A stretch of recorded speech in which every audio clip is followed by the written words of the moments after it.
Disaster draft. This rule sounds like a movie plot, but trust me, it's real.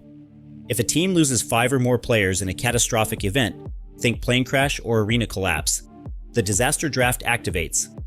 Every other franchise can only protect 5 players, leaving them to choose between locking in veterans or gambling on young talent. No team can lose more than 1 player, so decisions have to be razor sharp. The disaster hit squad then rebuilds by selecting from the unprotected pool, but they must still stay under the salary cap. That means huge contracts are usually untouched. To speed up recovery, the afflicted team also gets the number 1 overall pick while keeping its own pick, 2 shots at a superstar. This wasn't conjured out of thin air. In 1960, the Minneapolis Lakers plane barely landed safely in a cornfield after running low on fuel in a blizzard. That close call pushed the NBA to formalize a backup plan. They even studied how other leagues, like soccer and hockey, handled disasters when crafting this draft. It's never been used, but it shows the NBA isn't leaving anything to chance. The teams left scrambling would likely grab solid role players, promising rookies, and expiring contracts to stay flexible. The disaster draft proves the league's committed to preserving competition, no matter what happens. 6th man rule. There's a legend from basketball's early days. If a team snuck a 6th player onto the court and he scored before anyone noticed, the points still counted. People swore it happened all the time before the 1950s, but here's the truth. It was never legal. From day one, the rulebook said 5 players on each side. Even in the 1940s, that was crystal clear. Still, early games were chaotic. Substitutions were sloppy, and refs sometimes missed bodies lurking on the floor.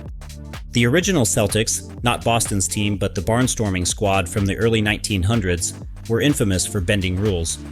Rumor has it they'd throw an extra defender out on fast breaks, and sometimes it worked. Referees just didn't spot it. In 1947, the Toronto Huskies actually played a defensive possession with 6 guys before anyone blew the whistle.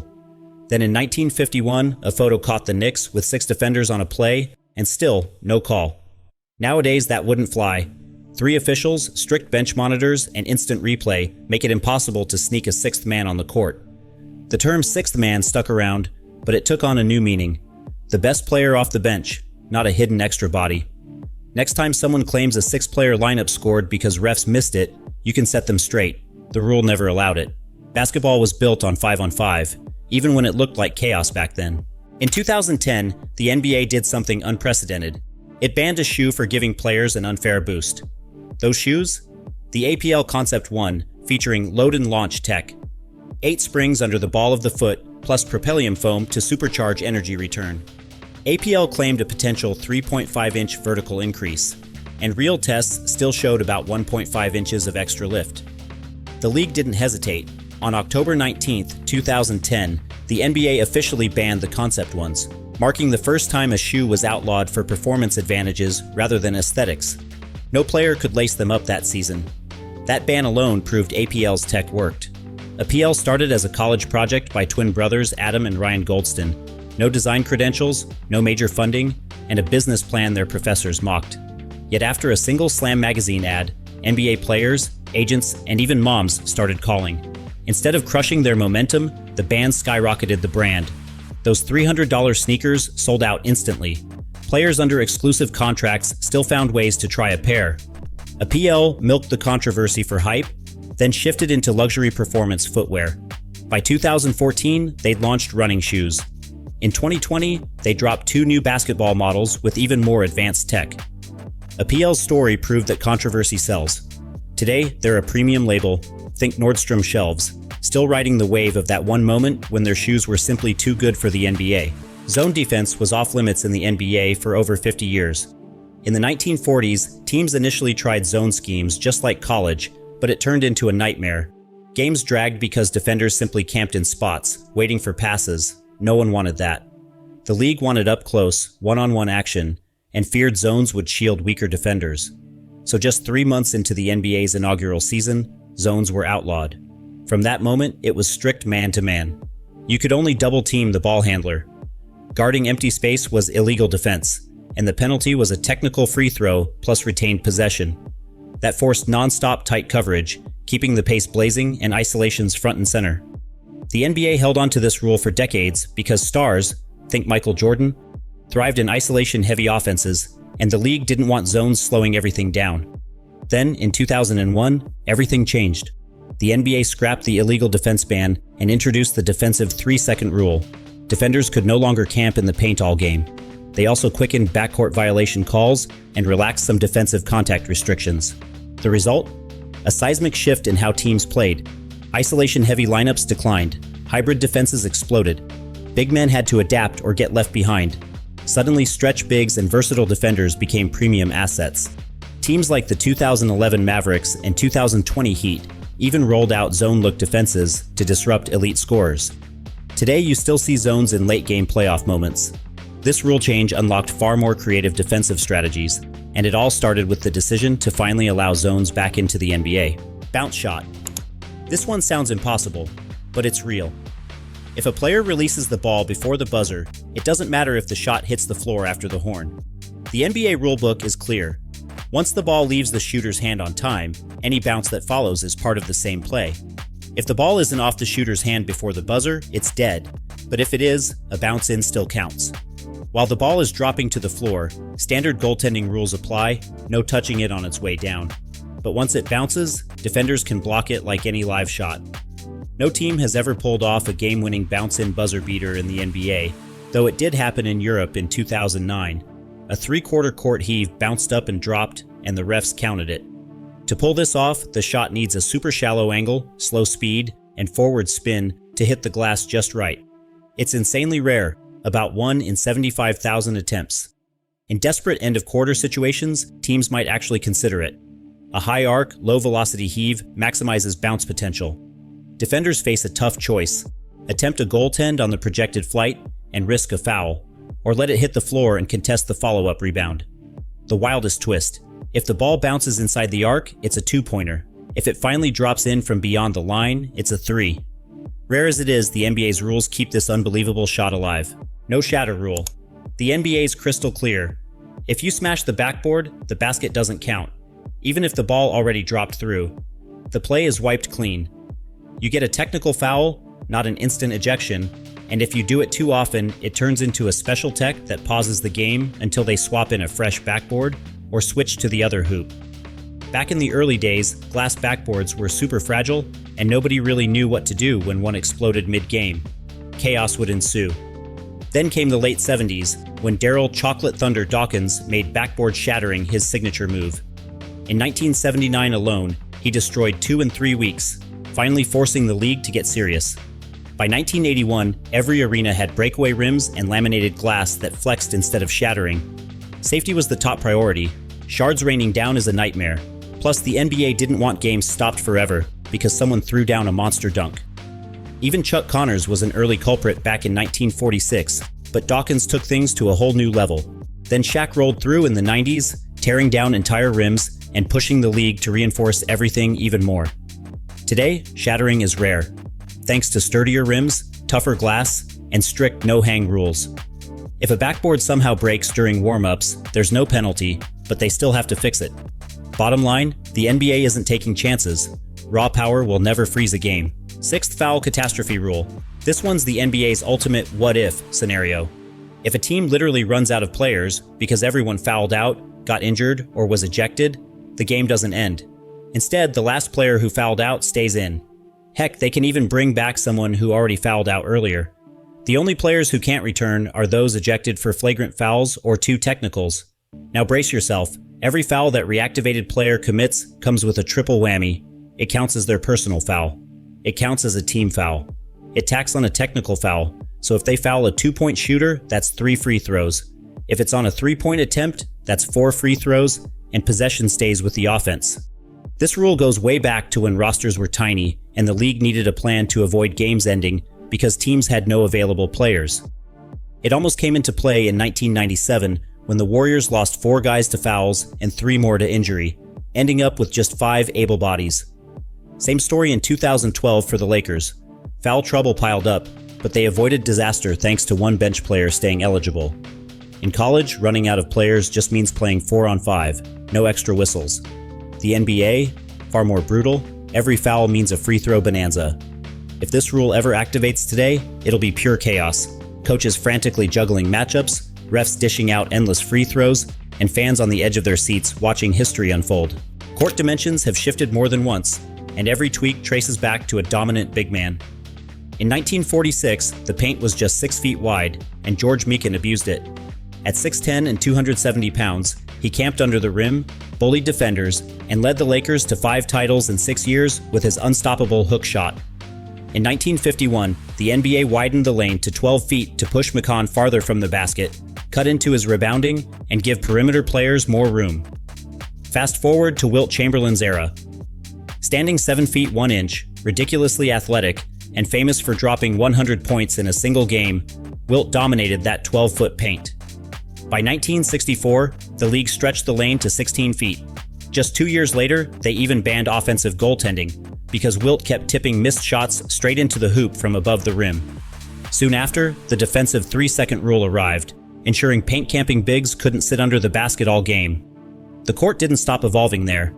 In 1979, the NBA added the three-point line to spark scoring and open up space. Then in 1997, they painted the restricted area arc under the basket to cut down on charging calls in the lane. Each adjustment reshaped how basketball is played. Wider lanes created driving lanes, made perimeter play crucial, and nudged the league toward today's positionless style. Mikan and Wilt proved that truly dominant players could force the NBA to alter its very court, and every change since has balanced superstar power with fair competition.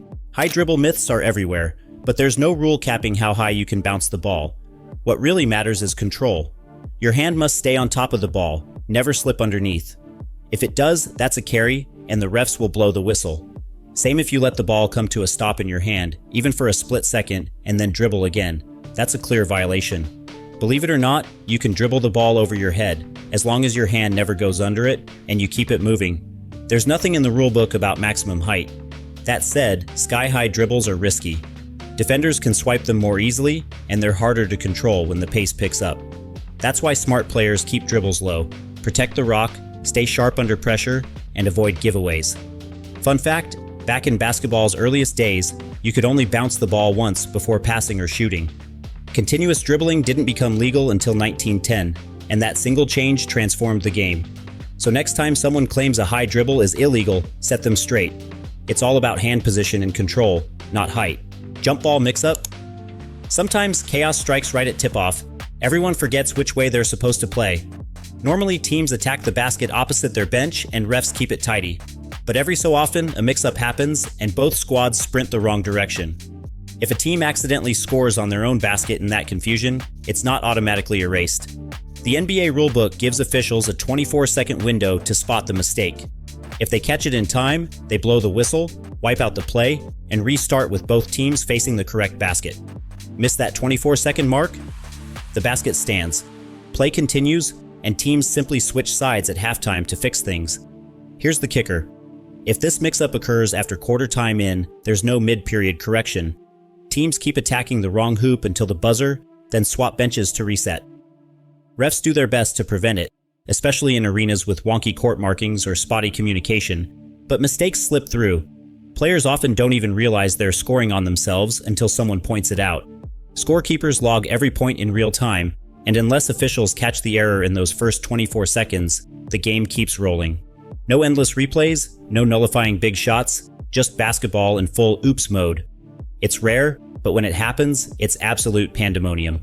Kickball and punchball. These two violations keep basketball true to its hands-on roots.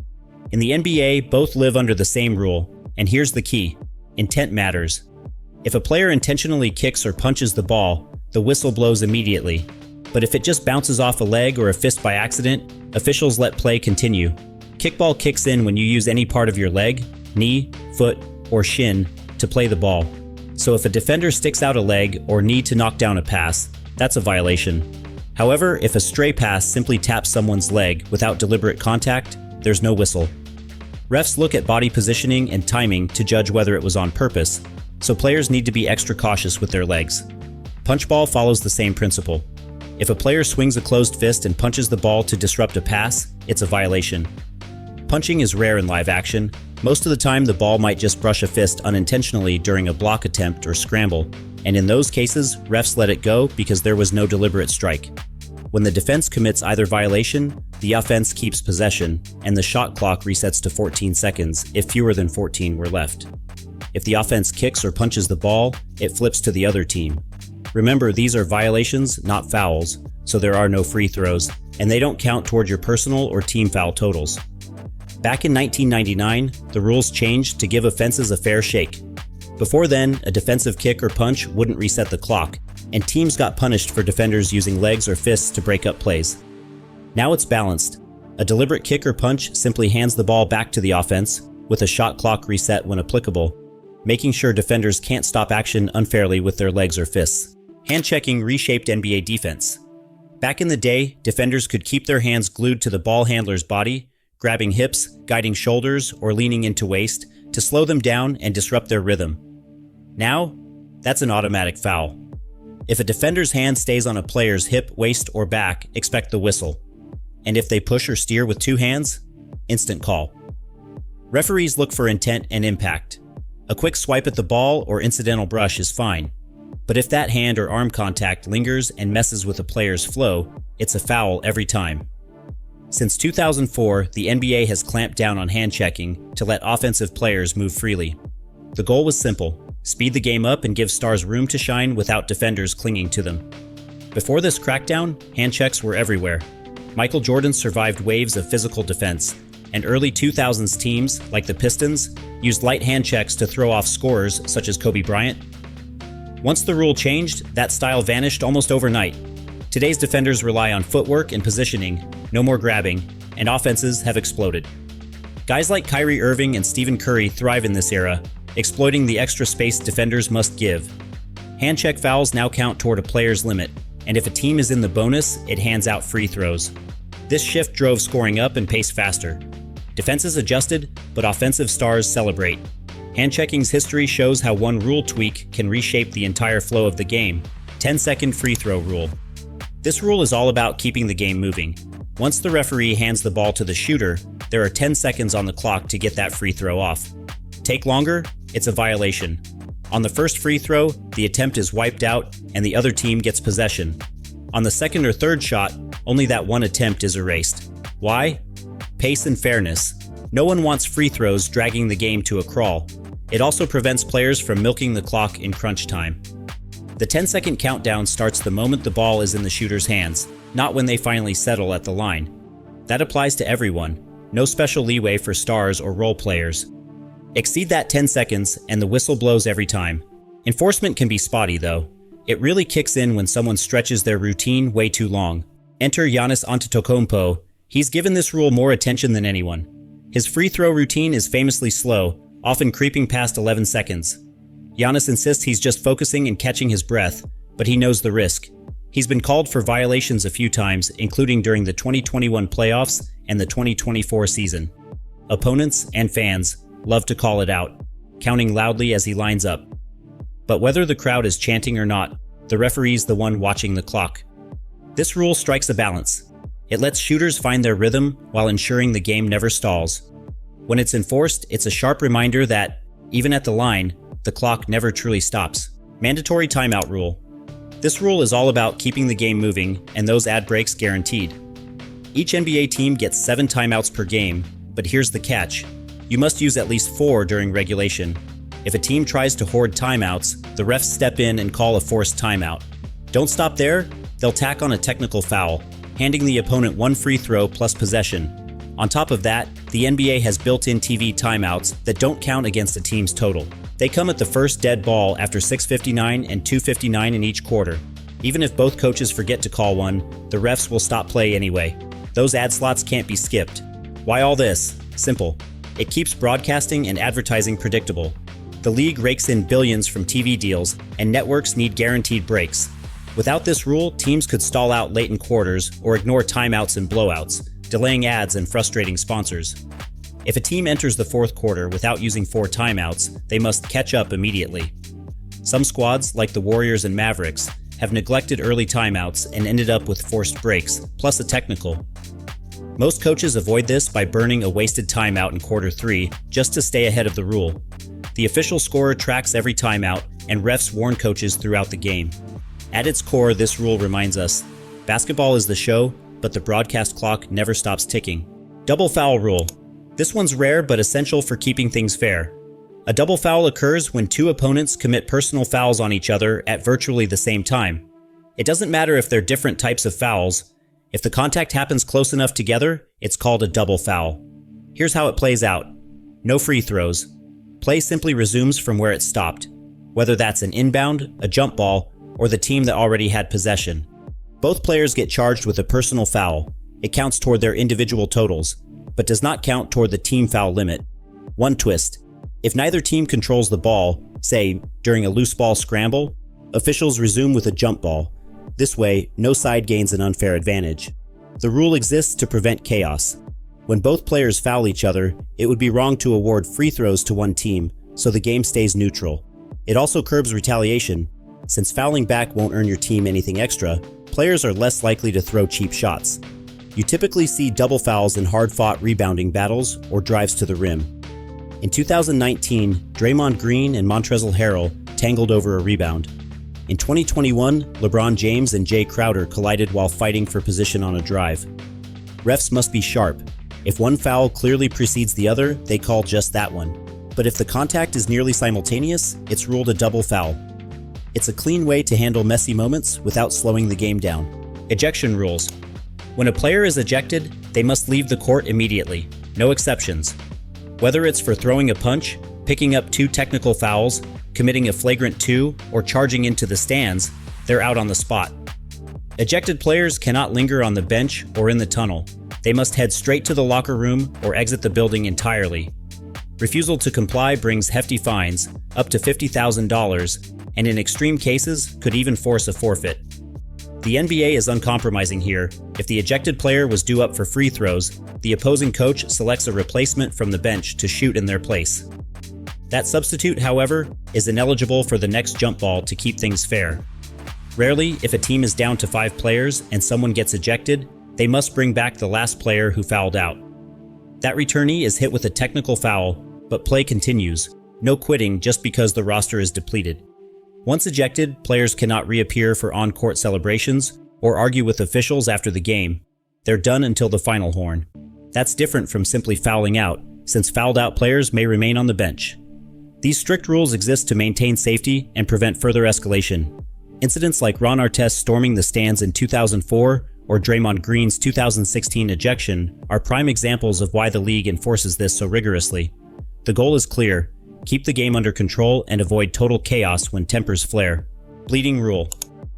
The moment blood appears on a player or their uniform, the NBA stops play immediately. At the first dead ball, the referee halts action and grants medical staff up to 30 seconds to address the wound. If the bleeding isn't controlled in that time, the coach has 2 options: call a timeout or bring in a substitute. If a sub checks in, the other team is allowed a single substitution as well. If that same cut reopens later, without new contact, the team doesn't get another full 30 seconds. The player must be treated during normal game stoppages or they remain sidelined. Before returning, referees ensure the wound is properly covered with a medical-grade dressing. Wristbands or sweatbands won't suffice. This 30-second window applies even if the bleeding player is due up for free throws or a jump ball. If they're still not ready, play resumes and pauses again at the next suitable dead ball. Note: teams don't receive an automatic timeout here, only if they call one. If no timeouts remain, the 30 seconds still applies, but an untreated player must leave the game immediately. In that scenario, only the bleeding player is subbed out, and the opponent gets one swap of their own. On possessions, the offense retains a full 8 seconds to cross half court, and the shot clock stays the same or resets to 14 seconds, whichever is more advantageous. Safety is the priority, but the game keeps flowing. 24-second shot clock. In basketball's early days, teams could stall forever, pass around endlessly, and kill the game's excitement. The most infamous example came in 1950 when the Fort Wayne Pistons beat the Minneapolis Lakers 19-8 in a brutal defensive slugfest. The Pistons barely shot, simply holding the ball to keep it away from George McCon. Fans hated it, the league looked lifeless, and something had to change. Enter Danny Biasone, owner of the Syracuse Nationals, and his executive Leo Ferris. Over a casual game of bowling, they did some quick math. If each team took about 60 shots per game, the pace would stay thrilling. Divide the 48 minutes of play by 120 total shots, and you get 24 seconds per possession. Boom. The 24-second shot clock was born. The NBA adopted it for the 1954 season, and the effect was instant. Scoring soared, the pace picked up, and fans returned in droves. The shot clock quite literally saved pro basketball. Other leagues followed suit. FIBA introduced a 30-second clock in 1956, later trimming it to 24 seconds in 2000. The WNBA launched with 30 seconds, but switched to 24 in 2006. College hoops uses 30 seconds, while many high schools run 35 seconds. Technology has evolved alongside the rule. What started as a simple black box is now a transparent LED display synced perfectly with the game clock, thanks to innovations by Tissot. Today, the shot clock is the heartbeat of basketball at every level. It forces offenses to move, defenses to hustle, and ensures the game never stagnates. Without it, basketball just wouldn't be the same. If you enjoyed this, I'm going to be posting a lot here. I would greatly appreciate it if you could subscribe. Thanks for watching.